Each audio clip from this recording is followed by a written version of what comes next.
The high school hallway buzzed with its usual energy, students chatting, slamming lockers, and weaving their way to class.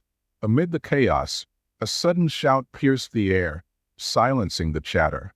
Before we get into the story, comment below where in the world you are watching from today, and if you like this story, don't forget to subscribe. A circle had formed near the lockers, and at its center stood Marcus Jackson, a tall and broad-shouldered 15-year-old. His face was a mask of fury as he shoved a smaller boy into a row of lockers. "You think you're better than me?" Marcus growled, his voice low and threatening. The smaller boy cowered, his backpack slipping from his shoulder. "I didn't do anything, I swear." "Don't lie to me," Marcus snarled, raising his fist. The crowd murmured, some egging Marcus on, others simply too afraid to intervene. Just as Marcus's fist began to swing, a firm voice cut through the tension. "That's enough, Marcus." The crowd parted as Mr. Carter, the school's history teacher, stepped forward. He wasn't a particularly imposing man, but his steady demeanor commanded attention. "Step away now," Mr. Carter said, his gaze locked on Marcus. For a moment, Marcus hesitated, his fist trembling mid-air. Then, with a sharp shove, he released the boy, who scrambled away, clutching his back. Marcus turned to Mr. Carter, his eyes blazing with defiance. "Why do you care? Stay out of it." "I care because you're better than this," Mr. Carter replied calmly. "Now, let's go." Principal's office. Now. The crowd began to disperse, some whispering about Marcus's reputation, others exchanging glances about Mr. Carter's intervention. Marcus shoved his hands into his pockets and trudged down the hall, his expression a mixture of anger and shame. The principal's office was cold and sterile, its walls lined with framed certificates and neatly stacked papers. Principal Hargrove, a stern woman with a no-nonsense demeanor, sat behind her desk, her fingers steepled. "Marcus, this is the third time this month," Principal Hargrove began, her voice sharp. "You've been in fights, skipping class, and disrupting the school. I've had enough." Marcus slouched in the chair, his eyes fixed on the floor. He said nothing, but the tension in his body was palpable. "Expulsion is on the table," she continued. "We can't have this behavior disrupting our school any longer." "Wait," Mr. Carter interjected, stepping forward. "What if we tried something different?" Principal Hargrove raised an eyebrow.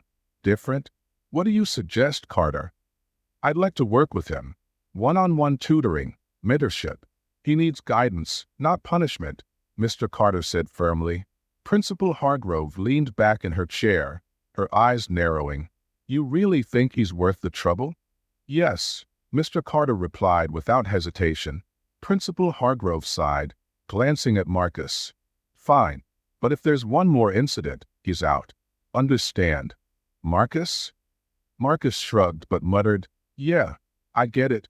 "Good," she said curtly. "Carter, he's your responsibility now." After the meeting, Mr. Carter led Marcus to his classroom, the door clicking shut behind them.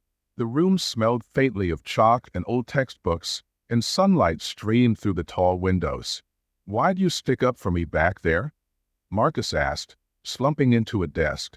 "Because I see potential in you," Mr. Carter said, sitting across from him. Marcus scoffed. "You don't know me." "Maybe not yet," Mr. Carter admitted, "but I'd like to." Marcus leaned back in his chair, his expression hardening. "People like you don't help people like me." "People like me?" Mr. Carter asked, his voice steady. "You know what I mean," Marcus muttered, avoiding his gaze. "I don't care about labels, Marcus," Mr. Carter said firmly. "I care about what you can become." "Do you?" Marcus was silent for a long moment before shrugging. "Whatever. It's your time to waste." The cafeteria buzzed with life as Marcus sat alone at a corner table, pushing his food around his tray. Whispers followed him like a shadow. "Did you hear he's in tutoring with Carter?" one student murmured to another. "Why's Carter even bothering?" another replied. "He's just a thought." Marcus's grip on his fork tightened. He stood abruptly, his chair scraping loudly against the floor. The whispers stopped, but the judgmental glances remained. Marcus stormed out of the cafeteria, leaving his untouched lunch behind. That afternoon, Marcus arrived for his first tutoring session. He slouched into a chair, arms crossed, as Mr. Carter set a textbook on the desk. "You like history?" Mr. Carter asked, attempting to engage him. Marcus smirked. "What's history gonna do for me?" "It can teach you where you come from," Mr. Carter said, "and where you can go." Marcus rolled his eyes. "Sounds like a waste of time." "Maybe," Mr. Carter replied with a smile, "but let's give it a shot anyway." After the session, Mr. Carter offered to drive Marcus home. They pulled into a rundown neighborhood, the streets lined with cracked sidewalks and graffiti-covered walls. Marcus's mother stood at the doorway, her uniform stained from a long day at the diner. "Thank you for helping him," she said to Mr. Carter, her voice tired but sincere. "He's a good boy, just lost." "He's got potential," Mr. Carter replied.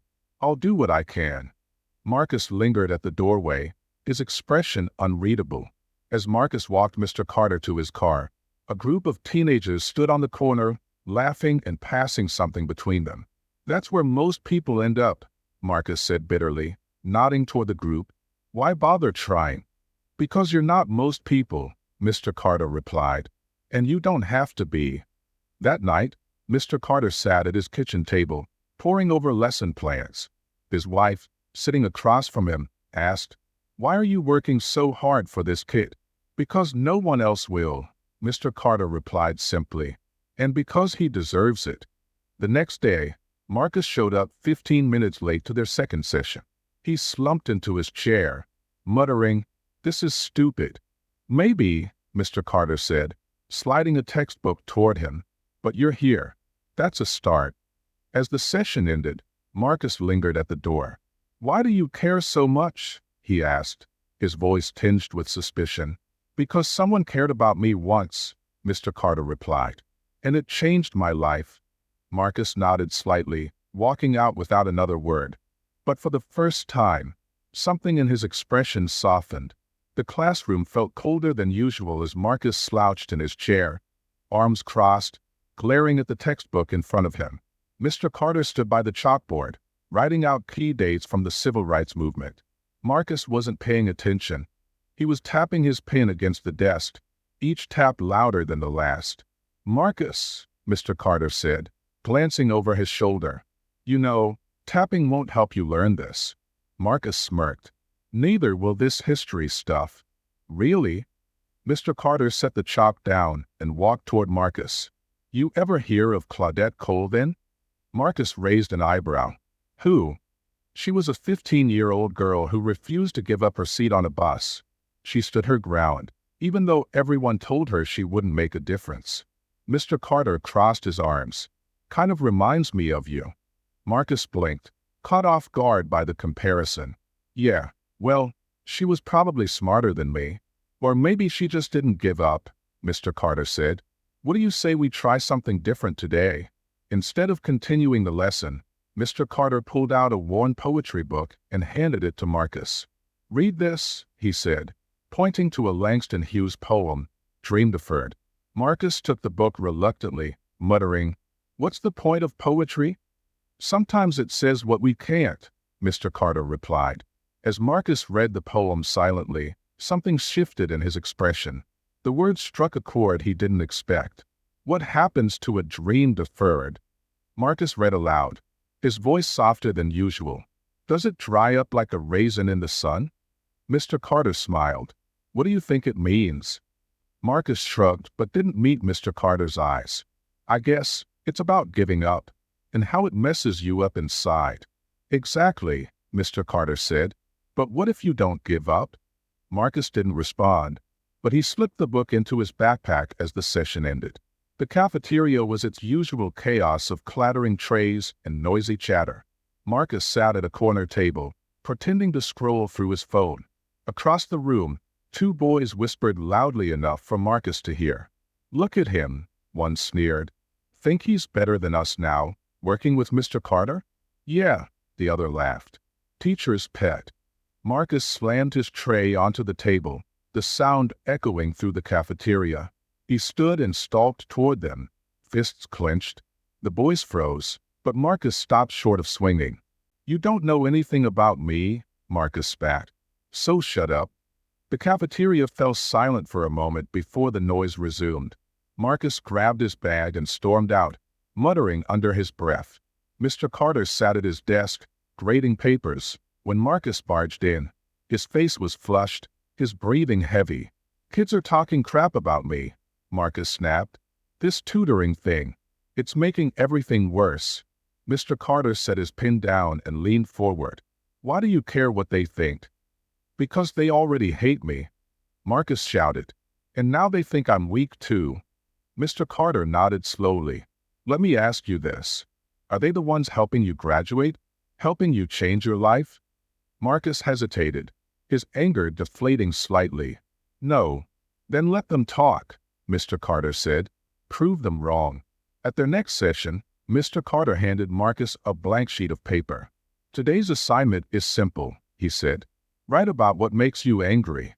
Marcus frowned, staring at the paper. "What's that got to do with history?" "Everything," Mr. Carter replied. "History's full of people who took their anger and turned it into change. Now it's your turn." Marcus grumbled under his breath, but started writing. The pencil scratched the paper furiously as words poured out. When Marcus handed in the paper, his hands shook slightly. Mr. Carter read it quietly, nodding as he went. "You've got a lot to say," Mr. Carter said finally.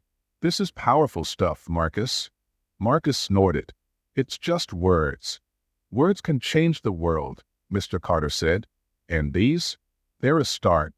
The next day, during their session, Marcus opened up unexpectedly. "You ever feel like everything's stacked against you?" he asked, not looking at Mr. Carter. "More than you'd think," Mr. Carter replied. "Why?" "Because that's how I feel every day," Marcus muttered. "No matter what I do, people just see me as a problem." Mr. Carter nodded. "Then let's change what they see." Later that week, Mr. Carter accepted an invitation to dinner at Marcus's house. The small apartment was cramped but tidy, and the smell of fried chicken filled the air. Marcus's mom, Angela, sat at the table, her face lined with exhaustion. "I don't know how to thank you, Mr. Carter," she said. "Marcus hasn't been this focused in years." "He's doing the work," Mr. Carter replied. "I'm just here to guide him." Angela glanced at Marcus, who poked at his food. "I just don't want him to end up like his dad." Marcus froze, his fork clattering onto the plate. The room fell silent. "I won't," Marcus said quietly. "I'm trying." At their next session, Mr. Carter presented Marcus with an opportunity, tutoring a younger student in detention. "Me?" Marcus asked incredulously. "You think I can do that?" "I know you can," Mr. Carter said. "Sometimes, helping someone else helps you." Marcus reluctantly agreed, though doubt flickered in his eyes. The tutoring session was awkward at first, but as Marcus explained math problems to the younger boy, he found himself enjoying it. "Thanks, Marcus," the boy said shyly. "You're pretty smart." Marcus's chest swelled slightly. As he walked out of the room, he caught Mr. Carter's approving smile. "How'd it go?" Mr. Carter asked. Marcus shrugged, but a small grin tugged at his lips. "Not bad." The staff room was filled with the hum of the coffee machine and the low murmur of teachers chatting between classes. Mr. Carter poured himself a cup of coffee, trying to ignore the sideways glances from his colleagues. "I don't get it," muttered Mrs. Green, the math teacher. "Why waste so much time on Marcus? That kid's a walking disaster." "I heard he nearly got expelled last week," added Mr. Collins, the gym teacher. "Carter's just setting himself up for disappointment." Mr. Carter turned to face them, his jaw tight. "Marcus is more than the mistakes he's made. Maybe if more of us saw that, he wouldn't feel like a walking disaster." The room fell silent. Mrs. Green sighed and turned back to her papers, but Mr. Carter could feel the weight of their judgment as he left.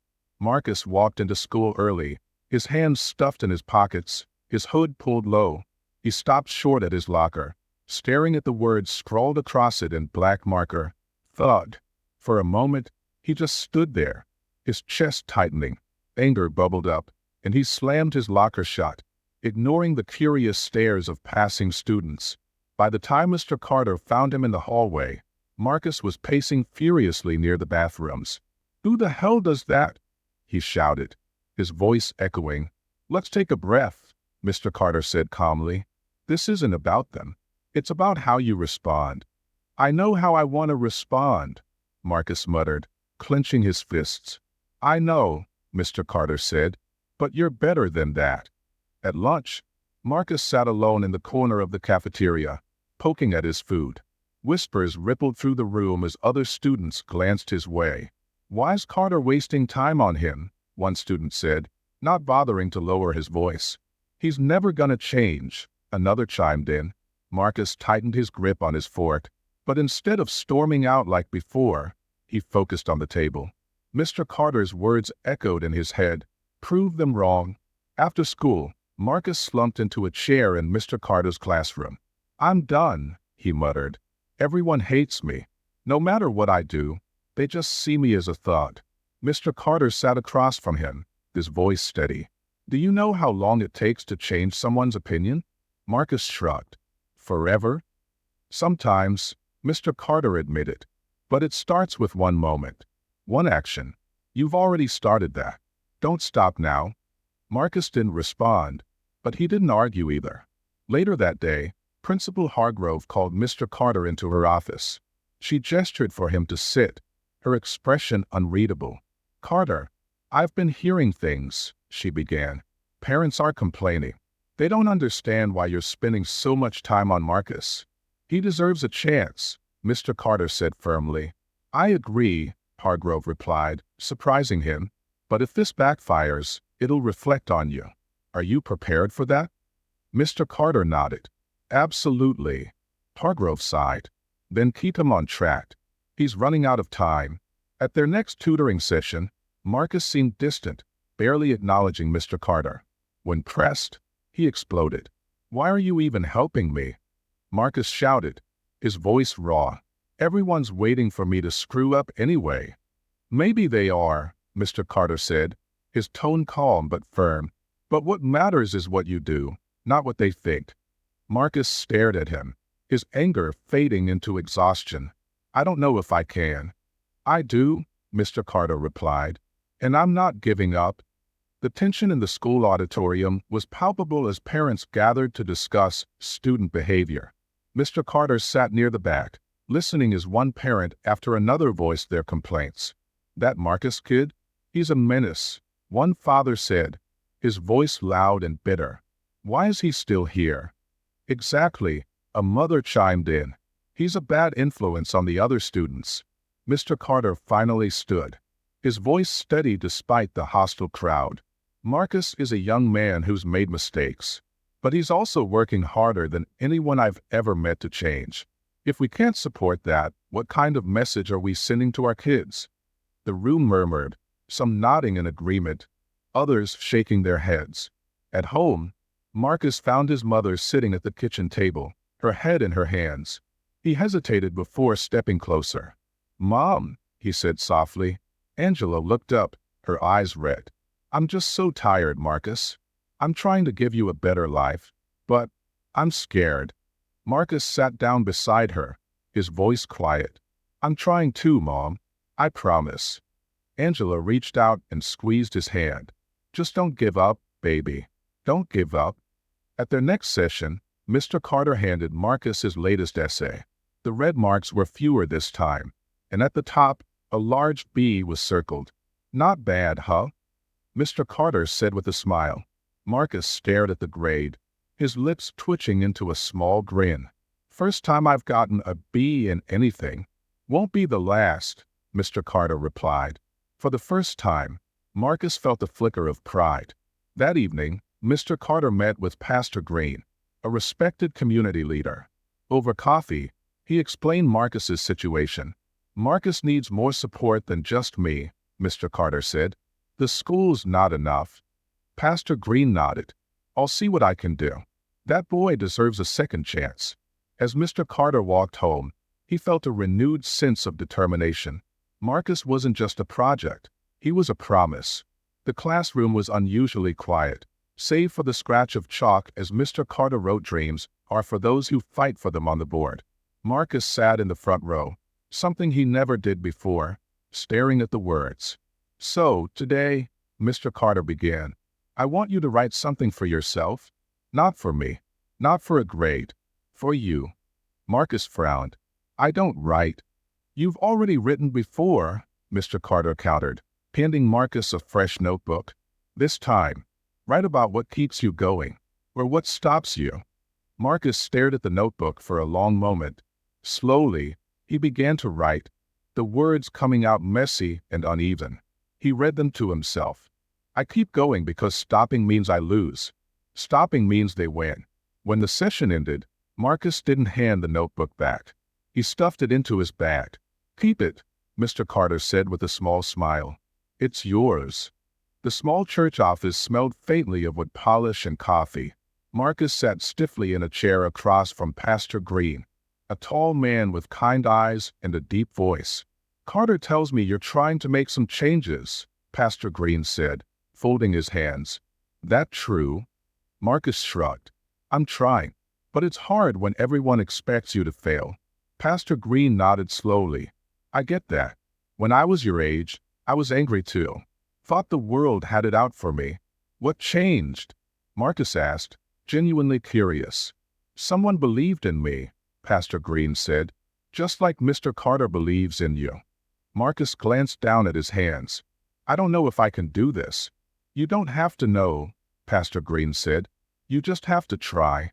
The school auditorium buzzed with energy as students filed in for the monthly assembly. Marcus sat near the back, trying to make himself invisible.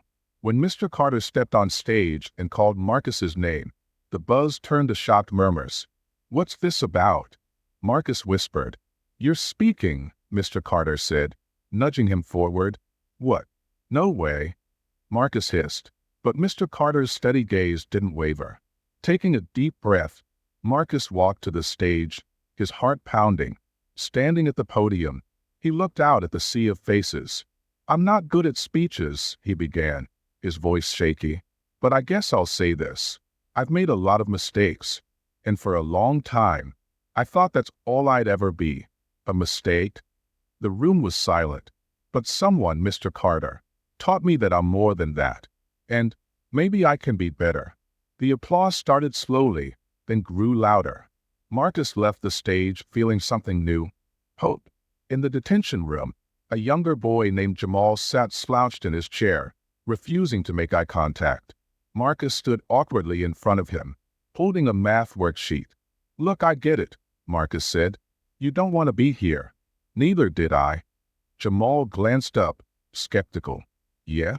Then why are you here?" "Because I got tired of screwing up," Marcus replied. "And I figured maybe you're tired of it too." Jamal hesitated, then reached for the worksheet. For the first time, Marcus felt like he was making a difference. In the principal's office, Mr. Carter stood facing Principal Hargrove, who looked less than pleased. "You let Marcus speak at the assembly without clearing it with me?" she asked sharply. "He deserved to be heard," Mr. Carter replied. "And he proved he's worth believing in." "Some parents are upset," Hargrove said. "They think you're showing favoritism." "Favoritism?" Mr. Carter's voice rose. "I'm giving a kid a chance. Isn't that what we're supposed to do?" Principal Hargrove sighed. "Just be careful, Carter. Your job's on the line." Outside the school, a group of parents gathered, some holding signs demanding Marcus's expulsion. Others, led by Pastor Green, stood in quiet support. "This is ridiculous," one parent shouted. "That boy is a menace." "He's trying to change," Pastor Green countered. "And if we don't help him, what does that say about us?" The argument grew louder, but Marcus, watching from a distance, felt a mix of guilt and gratitude. During gym class, Marcus overheard another student making a cruel comment about his mother. "Maybe if she did her job right, he wouldn't be such a screw-up," the boy sneered. Marcus saw red. Before he knew it, his fists were swinging. The fight ended with teachers pulling him off the other boy, who was left with a bloody nose. Later, in Mr. Carter's classroom, Marcus sat with his head in his hands. "I blew it," he muttered. "I can't change." Yes, you can, Mr. Carter said firmly, but you have to want it. That evening, Mr. Carter sat at his desk, writing a letter of appeal to Principal Hargrove. He knew Marcus's suspension was inevitable, but he wasn't about to let the boy give up on himself. You're fighting for him harder than he's fighting for himself, Mrs. Carter said, standing in the doorway. Because I know what he can be, Mr. Carter replied, even if he doesn't. The next day, Mr. Carter invited Marcus to his home. As they sat in the modest living room, Mr. Carter shared stories about his own troubled youth. I wasn't much different from you, Mr. Carter admitted. Angry, lost. Didn't think I'd make it past 18. What changed? Marcus asked. A teacher, Mr. Carter said with a smile. Just like I'm trying to be for you. As they cleaned up after dinner, Marcus hesitated, then said, Thanks for not giving up on me. Mr. Carter placed a hand on Marcus's shoulder. You're worth it. For the first time, Marcus believed it might be true. The principal's office was cold and unwelcoming, its walls lined with posters about school values that felt meaningless in the moment. Marcus sat in the chair across from Principal Hargrove, his fists clenched, his jaw tight. This is the third fight this semester, Marcus, Hargrove said, her voice sharp. I've tried to be patient, but you've left me no choice. We're moving forward with expulsion. Marcus didn't flinch. I don't care, he muttered, staring at the floor. Mr. Carter, standing by the window, stepped forward. Principal Hargrove, please. He's made mistakes, but he's also made progress. You've seen it. Progress doesn't erase what he's done, Hargrove replied firmly. Mr. Carter took a deep breath. Give me 2 weeks. Let me work with him. If there's another incident, I'll support your decision. Hargrove leaned back in her chair, scrutinizing Marcus. 2 weeks, she said finally. But that's it. Marcus looked up, surprised. Why do you care so much? He asked Mr. Carter as they left the office. Because I see who you can be, Mr. Carter said, even if you don't. That evening, Marcus sat in his room, staring at the ceiling. His mom's muffled voice drifted through the thin walls as she spoke to someone on the phone. He caught fragments of her words, trouble, fights, don't know what to do anymore. The guilt weighed on him like a stone. He opened the notebook Mr. Carter had given him and scrawled a few words. I screw up everything. Maybe they're right about me. The next day, he handed the notebook to Mr. Carter without a word. Mr. Carter read the page and looked up, his eyes filled with quiet determination. They're not right about you, Marcus. And deep down, you know that. The small church auditorium was packed. Pastor Green had organized the rally after hearing about Marcus's impending expulsion. Parents, teachers, and students filled the seats, some supportive, others skeptical. Thank you all for coming, Pastor Green said, his voice booming. Tonight isn't about excusing bad behavior. It's about redemption, about giving a young man a second chance. When Marcus was called to the podium, he froze. The crowd stared, waiting. Mr. Carter stood in the front row, nodding encouragement. I know I've screwed up, Marcus began, his voice shaky, and I don't blame anyone for being mad at me, but I'm trying to change, and I need your help to do it. The room was silent for a moment, then a few people clapped. Slowly, the applause grew louder. Marcus stepped back, his hands trembling, but his heart lighter. After the rally, Marcus found himself speaking at a small school assembly organized by Pastor Green. This time, he spoke about his anger. For a long time, I let my anger control me, Marcus said. I thought it made me strong, but all it did was push people away. As he spoke, he noticed some students nodding, others whispering. He didn't care about the whispers anymore. For the first time, he was speaking his truth. After the assembly, a boy Marcus had bullied earlier in the year approached him. Hey, the boy said awkwardly. What you said, it made sense. I just wanted to say I forgive you. For everything. Marcus blinked, stunned. Thanks, he said quietly. Walking home later, he realized something. Forgiveness felt better than fighting ever had. Back at school, Principal Hargrove called Mr. Carter into her office again. Parents are still complaining, she said, her voice tight. They think you're putting too much energy into Marcus. I'm trying to help a student succeed, Mr. Carter replied. Isn't that my job? Hargrove sighed. It's a noble effort, but it's putting you in a difficult position. If this goes south, you're the one who'll take the fall.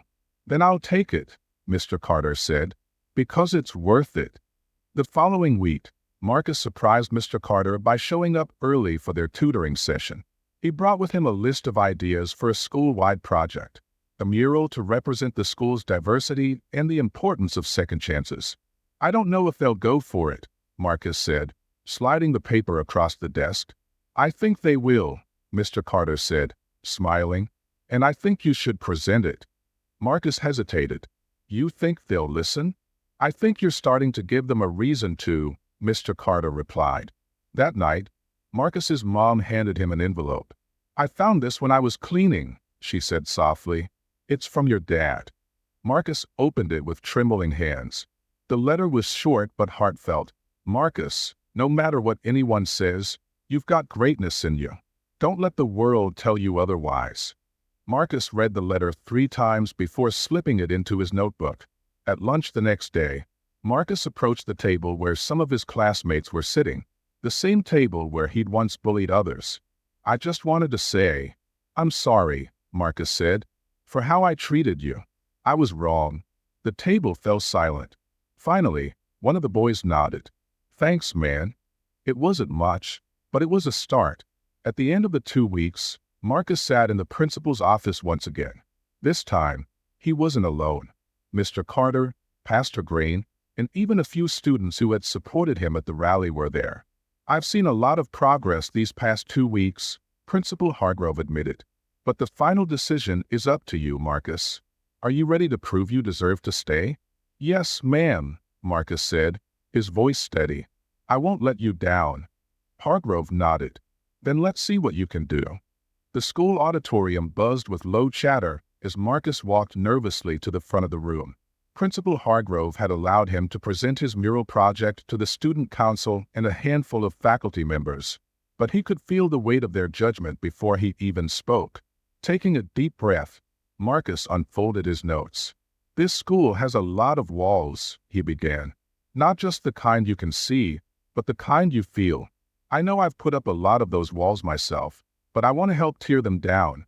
He gestured to a poster-sized sketch of his mural concept.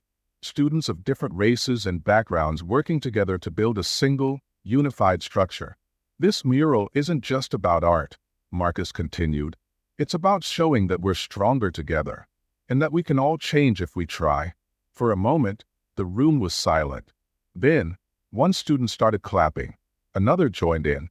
Soon, the room was filled with applause. Marcus stepped back, his chest swelling with cautious pride. Later that day, Marcus lingered in Mr. Carter's classroom, staring at the chalkboard. You think they really liked it? He asked. I know they did, Mr. Carter replied. You put yourself out there, Marcus. That's not easy to do. Marcus hesitated. What if I screw it up? What if I can't make it work? Mr. Carter smiled. You will, because now it's not just about proving them wrong. It's about proving yourself right. A week later, Marcus stood in front of the blank wall near the school's main entrance, holding a paintbrush in one hand and his sketch in the other. A small group of students, some of whom he'd never spoken to before, gathered around him. All right, Marcus said, his voice steady despite his nerves. Let's get to work. As the first streaks of color appeared on the wall, Marcus felt a sense of purpose he'd never known before. He wasn't just painting a mural. He was creating something bigger than himself. Not everyone was supportive. As the mural began to take shape, whispers spread through the school. Why does he get to lead this? One student sneered. He's just trying to make himself look good. That night, Marcus found the mural defaced. Someone had spray painted over part of it, scrawling the word fake across the center. Furious, Marcus stormed into Mr. Carter's classroom the next morning. This is pointless, he snapped. They're never gonna let me change. Mr. Carter leaned forward, his voice calm but firm. This isn't about them. It's about you. So, what are you going to do? After a long pause, Marcus sighed. Fix it. The next day, Marcus arrived at the mural to find several students waiting for him, paintbrushes in hand. Among them was Jamal, the younger boy Marcus had tutored. "I heard what happened," Jamal said. "We're here to help." Together, they worked to repair the damage, adding new layers of color and detail. As more students joined in, the mural became a symbol of unity, its message even stronger than before. Word of the mural spread beyond the school. Parents, local artists, and even Pastor Green stopped by to lend their support. One weekend, Marcus's mom brought a tray of sandwiches for the volunteers. "I'm proud of you, baby," she said quietly as Marcus took a break. "You're doing something good." Marcus looked around at the bustling group, his heart swelling. "Yeah," he said softly, "I think I am." As the mural neared completion, Marcus found himself giving directions, solving problems, and encouraging others. When a younger student spilled paint, Marcus waved it off. "No big deal," he said. "Mistakes happen." Mr. Carter watched from a distance, smiling. Marcus wasn't just changing, he was leading. The day of the mural unveiling arrived. The entire school gathered in front of the wall, where a large cloth covered the finished artwork. Marcus stood beside Principal Hargrove and Mr. Carter, his hands shaking slightly. "Today, we're celebrating more than just a piece of art," Hargrove said. "We're celebrating the power of growth, forgiveness, and community." She gestured to Marcus, who stepped forward. "This mural is about all of us," he said, his voice steady despite the crowd. "It's about seeing past mistakes and building something better, together." With that, he pulled the cloth away, revealing the vibrant mural. The crowd erupted in applause, and for the first time, Marcus felt truly accepted. In the days that followed, Marcus noticed a shift. Students who once avoided him now stopped to say hello. Teachers nodded approvingly as he passed. Even Principal Hargrove gave him a rare smile. At lunch, Marcus sat with a group of students he'd once ignored. They laughed and joked, and for the first time, Marcus felt like he belonged. One evening, Marcus sat on the steps of his apartment building, watching the sunset.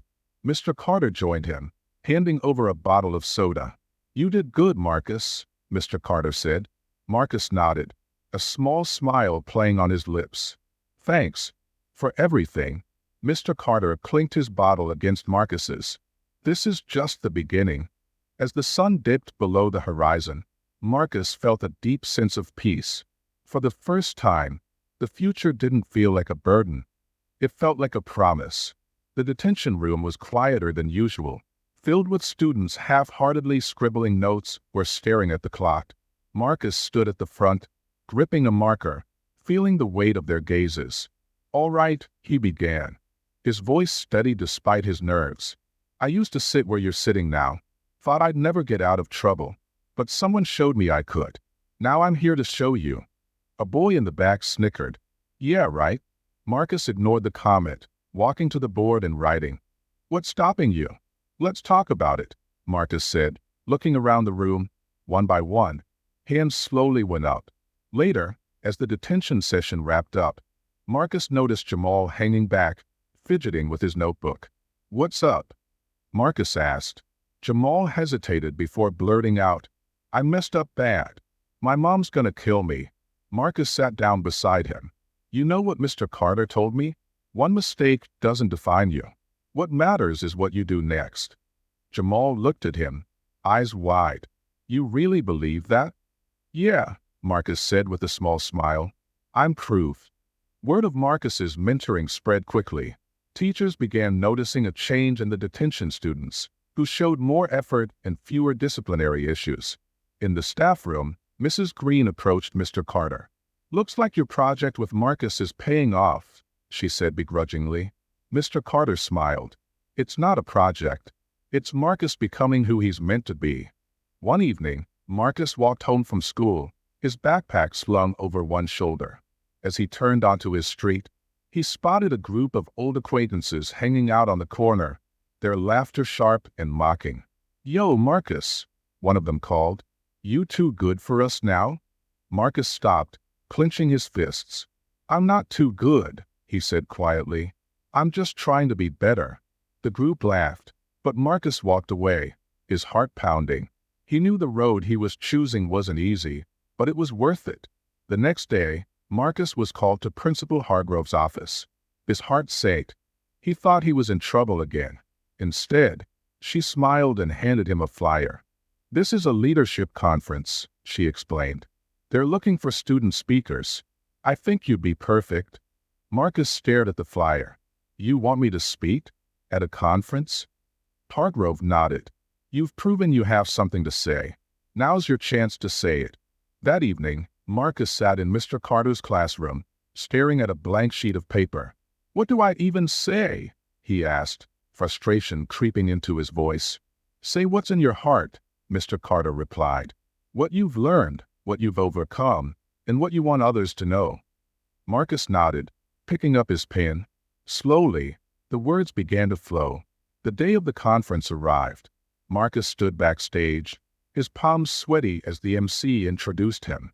"And now, please welcome Marcus Jackson, a student leader making a difference." Marcus stepped onto the stage, the bright lights blinding him for a moment. Taking a deep breath, he began. "I used to think I was just a statistic," he said, his voice steady despite the crowd. "But someone believed in me when I didn't believe in myself. Now, I want to do the same for others."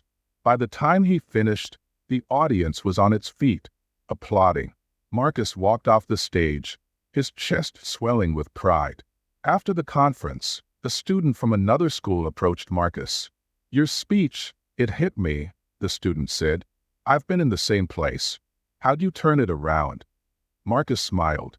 "One step at a time, and by letting people help me." As they exchanged contact information, Marcus realized he wasn't just changing his own life.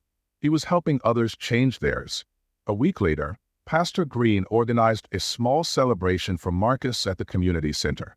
Friends, family, and even skeptical neighbors showed up to honor his achievements. As Marcus stood at the front of the room, his mom pulled him into a tight hug. "I'm so proud of you," she whispered.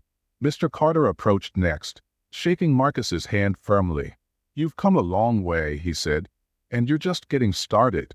That night, Marcus sat on the stoop outside his apartment, staring at the stars. Jamal joined him, sitting quietly for a moment before speaking. "You think I can do what you did?" Jamal asked. Marcus smiled. "I know you can, and I'll be here to help." As they sat together, Marcus felt a sense of peace. He wasn't just surviving anymore. He was thriving, and he was ready for whatever came next. The morning was crisp, sunlight streaming through the window of Mr. Carter's classroom. Marcus walked in early, holding a sealed envelope, his expression unreadable. "I got this in the mail," he said, handing it to Mr. Carter. "It's from the Student Council." Mr. Carter opened the envelope and smiled. "You've been nominated for the school's Leadership Award." Marcus blinked. "Is this a joke?" "Not at all," Mr. Carter said. "Your peers see the difference you've made. You've earned this." Marcus looked away, overwhelmed. "I never thought I'd, matter." "You've always mattered," Mr. Carter said. "Now the world sees it too." At the next student council meeting, Marcus was invited to share his ideas for improving the school. He stood at the front of the room, his palms sweaty. "We've got a lot of issues here," Marcus began, glancing around. "But I think the biggest one is that people don't feel seen. I know I didn't." He paused, then continued. "We need more programs for kids like me. Mentorship, tutoring, something that shows them they're not alone." The room erupted in applause. Marcus sat down, his heart racing, as the council president leaned over. "That was incredible," she said. "We should make it happen." A week later, the school buzzed with excitement as the district superintendent visited to observe the impact of Marcus's mural and mentoring program.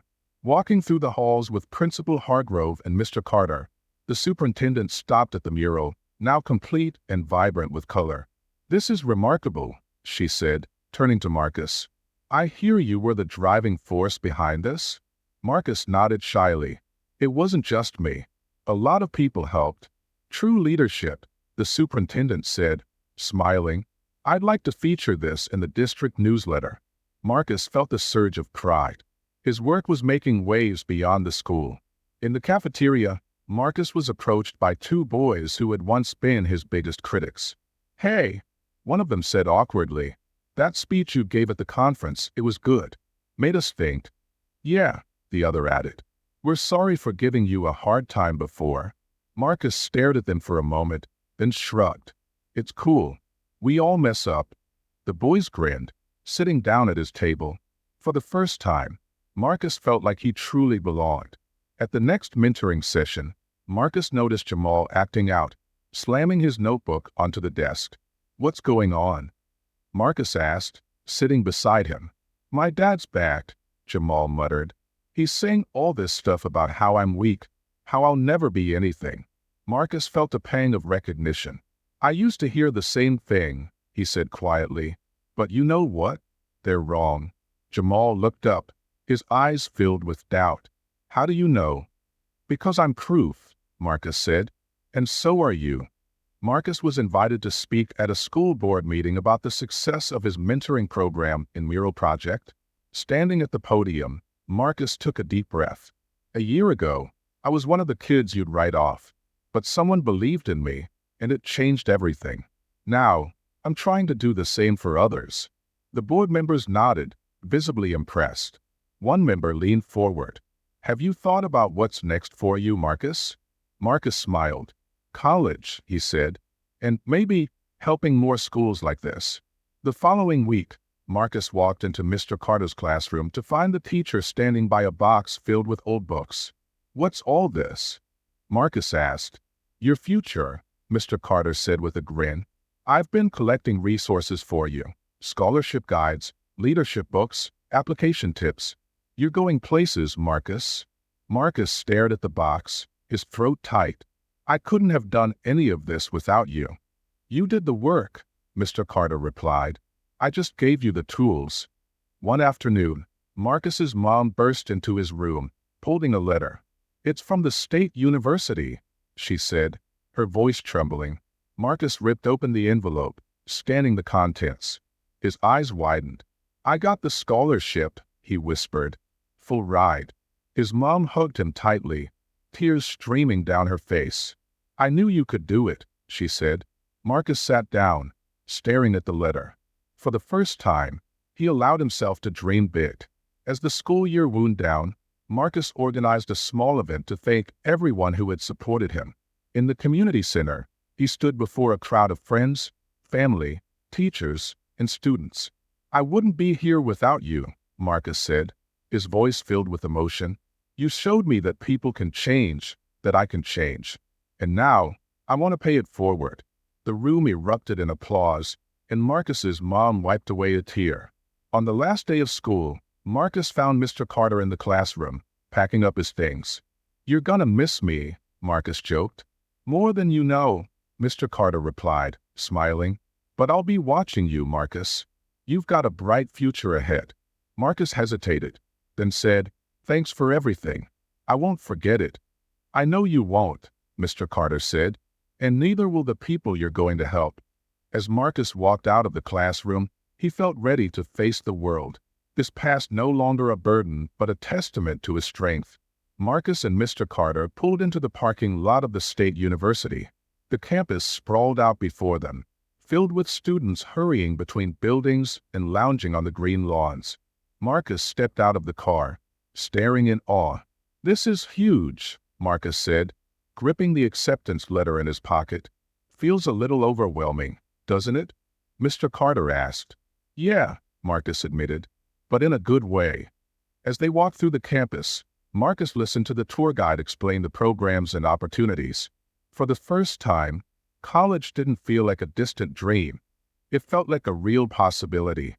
Back in the school's mentoring program, Marcus sat across from Jamal, who had finally opened up about his struggles with his father. "I want to be better," Jamal said. "Like you. But what if I can't?" "You can," Marcus said firmly. "It's not about being perfect. It's about showing up, even when it's hard." Jamal nodded, his expression uncertain but hopeful. "You really think I can do it?" "I don't think," Marcus said with a grin. "I know." During a meeting with Principal Hargrove, Marcus presented a proposal to expand the mentoring program to include after-school tutoring and life skills workshops. "This program works," Marcus said, "but we can do more, help with schoolwork, teach how to write resumes, even show kids how to cook simple meals." Hargrove leaned back in her chair, impressed. "You thought this through." "Yeah," Marcus replied, "because I know what it's like to need help and not know where to find it." The principal smiled. "Let's make it happen." One afternoon, Marcus noticed Jamal missing from the mentoring session. Concerned, he walked to Jamal's house and found him sitting on the steps, his face bruised. "What happened?" Marcus demanded, kneeling in front of him. "My dad," Jamal mumbled. "He was drinking and—" Marcus clenched his fists, his anger bubbling. But instead of letting it take over, he placed a hand on Jamal's shoulder. "You don't deserve this. We're gonna figure this out, okay?" Jamal nodded, tears in his eyes. Marcus stood, determined to help the boy find safety and support. The next day, Marcus met with Pastor Green, explaining Jamal's situation. "He needs somewhere safe," Marcus said. "Somewhere he doesn't have to deal with this." Pastor Green nodded. "We'll find a way. There's a shelter nearby that works with families like his. I'll make some calls." As they left the church, Marcus felt a surge of pride. He wasn't just helping Jamal. He was becoming the kind of person Mr. Carter had been for him. Marcus stopped by the community center to check on the programs he'd helped establish. He found a group of kids painting, their laughter filling the room. "Hey, Marcus," one of them called. "Check this out." They showed him a new mural they were working on, inspired by the one he'd created at the school. Marcus smiled. "This is amazing. You're all killing it." As he left, he realized how much had changed. The center, once a quiet space, was now alive with activity, and he had helped make that happen. That evening, Marcus sat with his mom at the kitchen table. He had been putting off this conversation for weeks. "Mom, I got the scholarship," he began, "but it means I'll have to move to the campus." Angela's face fell, but she nodded. "I knew this day was coming," she said. "I'm so proud of you, Marcus. I'll miss you." "I'll miss you too," Marcus said, his voice thick with emotion. "But I'll visit all the time. I promise." Late at night, Marcus sat at his desk, pen in hand. He had decided to write Mr. Carter a letter to express what he couldn't say in person. "Dear Mr. Carter, I don't know where I'd be if you hadn't believed in me. You saw something in me when no one else did. Not even me. Because of you, I know I'm not just my mistakes. I'm proud of who I'm becoming, and I owe so much of that to you. Thank you for everything. Marcus *. He sealed the letter and left it on Mr. Carter's desk the next morning. The school organized a small farewell event for Marcus, celebrating his scholarship and leadership. Students, teachers, and community members gathered in the auditorium, where Marcus gave a heartfelt speech. "This isn't just my success," he said. "It's all of ours, because I couldn't have done this alone. And now, I want to take what I've learned here and share it with the world." The room erupted in applause, and Marcus felt a deep sense of gratitude. On his last day at school, Marcus found Mr. Carter in the classroom, packing up papers. "Heading out?" Mr. Carter asked, his voice tinged with sadness. "Yeah," Marcus said, "but I'll be back. This place, it's home." Mr. Carter smiled, pulling Marcus into a quick hug. "Go make us proud." As Marcus walked out of the school, he felt a mix of sadness and excitement. The road ahead was uncertain, but he was ready for it. He wasn't the same boy who had walked these halls a year ago. He was stronger, braver, and ready to take on the world. The university campus was alive with activity. Freshmen moved into dorms, parents hugged their kids goodbye, and the air buzzed with excitement. Marcus stepped out of the car, his mom by his side, carrying a duffel bag. "This is it," Angela said, her voice tinged with both pride and sadness. Marcus nodded, taking in the sprawling buildings and groups of students. "It feels big," he admitted. Angela hugged him tightly. "You're ready for this. And no matter what, I'm just a phone call away." As she drove off, Marcus stood alone, clutching his dorm room key. A mix of nerves and excitement coursed through him. This was a fresh start, a chance to prove he belonged. Marcus opened the door to his dorm room and found a tall, lanky guy unpacking boxes. "Hey," the guy said, turning with a grin. "You must be Marcus." "I'm Ethan." Marcus shook his hand, feeling slightly awkward. "Yeah, nice to meet you." Ethan gestured to the room. "Not much, but we'll make it work." "So, what's your major?" "Social work," Marcus replied. "I want to help kids like me." Ethan nodded, impressed. "That's awesome. You're gonna do great, man." For the first time, Marcus felt like he could fit in here. On the first day of classes, Marcus walked into an introductory social work lecture, his heart pounding. The room was packed, and the professor wasted no time diving into the syllabus. As the class discussed case studies, Marcus felt out of his depth. Students around him asked questions filled with jargon he didn't understand. When the professor called on him, Marcus froze. I don't know," he admitted, his face burning. After class, he slumped into a chair in the library, feeling overwhelmed. "Maybe I'm not cut out for this," he muttered to himself. That evening, Marcus called Mr. Carter. "I think I made a mistake," he said, his voice shaky. "Everyone here's smarter than me. I don't belong." "You're wrong, Marcus," Mr. Carter said firmly. "You worked hard to get there. You belong just as much as anyone else." "But what if I fail?" Marcus asked. "Then you get back up and try again," Mr. Carter replied. "You've done it before. You'll do it again." The call ended with Marcus feeling a little lighter. He wasn't alone in this. The next week, during a group discussion, Marcus shared his personal experiences for the first time. "When I was in high school, I was the kid everyone gave up on," he said. "But someone believed in me, and that changed everything. That's why I want to do this, because I know what it feels like to need help." The room fell silent for a moment before the professor spoke. "Thank you for sharing that, Marcus. It's a powerful reminder of why we do this work." Marcus left the class feeling a renewed sense of purpose. Marcus attended a meeting for a campus group focused on mentorship programs for local high school students. As the group discussed their plans, Marcus raised his hand. "Can I suggest something?" he asked. "We should focus on kids who've been through the system, foster care, detention, that kind of thing. They're the ones who need mentorship the most."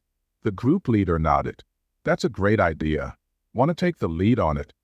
Marcus hesitated, then nodded. "Yeah, I'd like that." On his first trip back home, Marcus visited the community center. The kids working on the mural cheered when they saw him. "Marcus!" Jamal shouted, running up to him. "You're back." Marcus spent the afternoon helping with the mural and sharing stories about college. When Jamal asked if it was hard, Marcus grinned. "Yeah, it is. But that just means it's worth it." Before he left, Pastor Green pulled him aside. "You're doing great things, Marcus. Keep going." Back on campus, Marcus was surprised to be nominated for a Campus Leadership Award for his work with the mentorship group. During the ceremony, he stood at the podium, holding the small plaque. "This isn't just about me," he said. "It's about the people who believed in me when I didn't believe in myself. They showed me what's possible, and now I want to do the same for others." The applause felt almost unreal. Marcus realized that his impact was growing far beyond what he'd ever imagined. Late one night, Marcus wrote a letter to Jamal, knowing the boy would benefit from hearing how far he'd come. "Dear Jamal, I know things are hard right now, but trust me when I say it gets better. You're stronger than you think, and you've got people who care about you. I believe in you, just like people believed in me. Don't give up." Marcus *. He sent the letter the next morning, hoping it would make a difference. As the semester ended, Marcus sat on a bench overlooking the campus, reflecting on how far he'd come. Ethan joined him, handing over a soda. "You ready for next semester?" Ethan asked. Marcus smiled. "Yeah, I've got big plans." "Like what?" Ethan asked. Marcus grinned. "I want to start a program that helps more kids like me get to college. No one should feel like it's impossible." As the sun set, Marcus felt a deep sense of peace. His journey was far from over, but he was ready for whatever came next.